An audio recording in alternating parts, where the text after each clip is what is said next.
So, as we know, oxygen and air can have a very significant influence on whiskey. It can change its profiles quite a bit or just have little subtle differences. So, that's what you see when people do whiskey tastings. They'll smell it, and then they'll like swirl, adding more oxygen, let it breathe a little bit, and then it can develop and change its profile. So, what if we really do a rapid fire on this and use a frother? Now, I'm not the first person to do this. There are a few people who have done it before, but I personally never tried it. So, let's give it a try. We have 3 different categories we're going to use to see if there's a difference across the board and how it can really impact either one. So, on the far left, my left, we have Redbreast 12 year. This is a 80 proof Irish whiskey. They have Russell's Reserve Single Barrel, and this is a 110 proof bourbon. And then on the far right, we have Ardbeg Cornvrecken.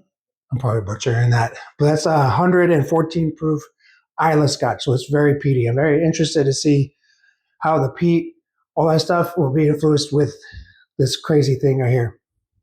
All right, so let's start with the Irish whiskey. Oh,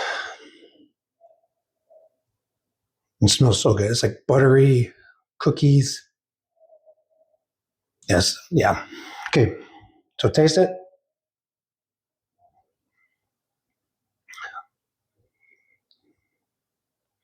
Very nice, very, very rich.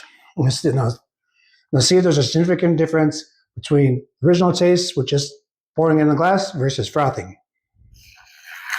1, 2, 3, 4, 5.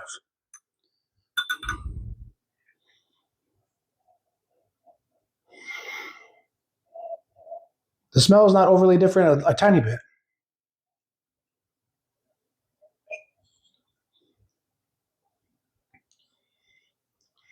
Wow.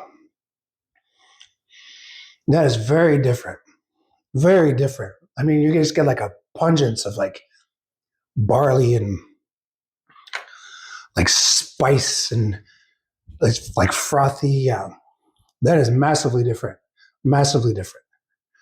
Okay, let's rinse this off and we'll try the Russell's Reserve Single Barrel. Now, Russell's Reserve Single Barrel, I think, is a big staple for most people. A high majority of people will always vouch for this bottle. It's a very good bottle, very quintessential bourbon. All right.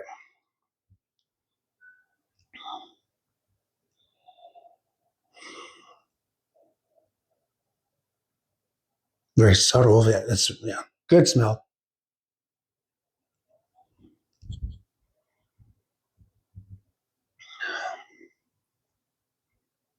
It's got that little bit of spice at the back. And this one, I feel like this one's going to be crazy. Yeah, feel it. 1, 2, 3, 4, 5. That might have been a little bit longer than the last one, but okay. Let's see.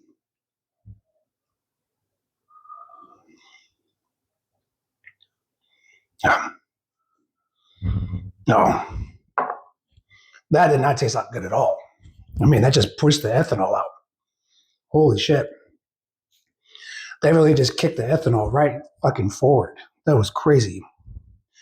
Okay, so we'll come back to those. I'll let those sit for a little bit, see if it kind of settles down. To be honest, this is probably the one I'm most interested in because it already has a very smoky, very rich, very deep flavor. So we'll see. First, we'll start with the nose. Yeah, it's that signature Ardbeg peat.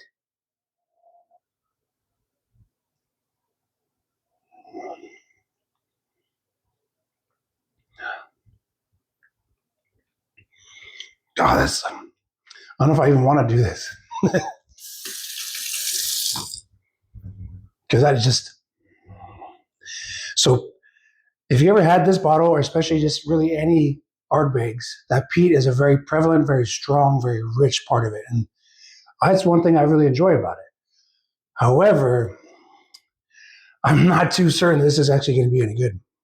But we'll try it. Ready? 1, 2, 3, 4, and 5.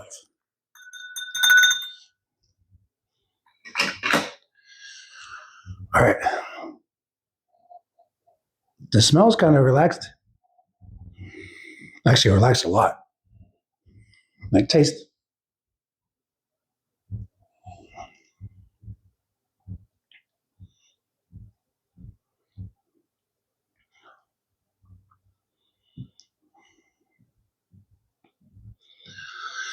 Yeah, just so I think what happens with this. Okay, so going back.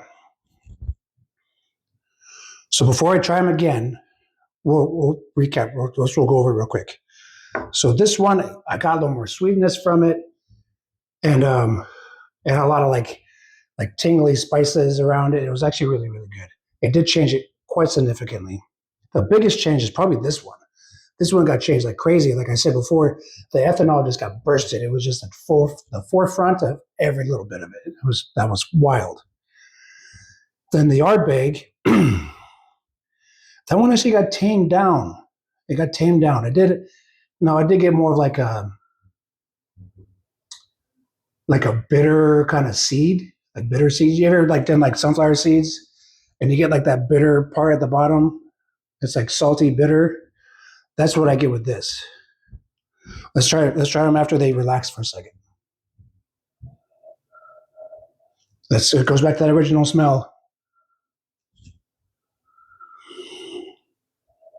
like apples, like green apples, and like butter shortbread.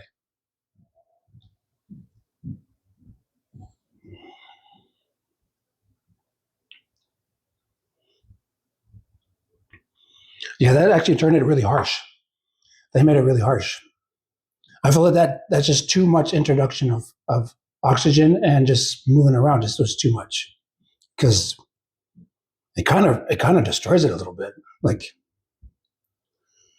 yeah, that's not very good. And I traditionally love all three of these. So under the Russells, the smell is a little sharper, but mainly back to its original.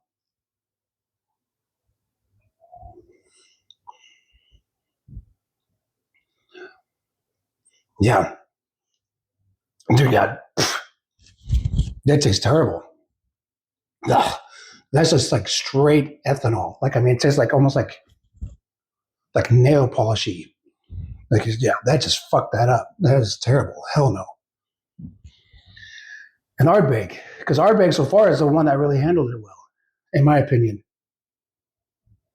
Smell is kind of mediumed out. It's not as harsh as the original one, but not as light as it afterwards. But now it's kind of like neutralized.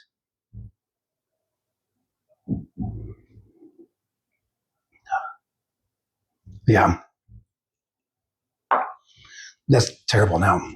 Now just ashy. It's like so. This one traditionally will have like by itself, like at the normally out of the bottle. This will have like the campfire notes, barbecue, no, not peppery, but very barbecue. But it also has a lot of fruit, floral, um, a very subtle like butteriness to it.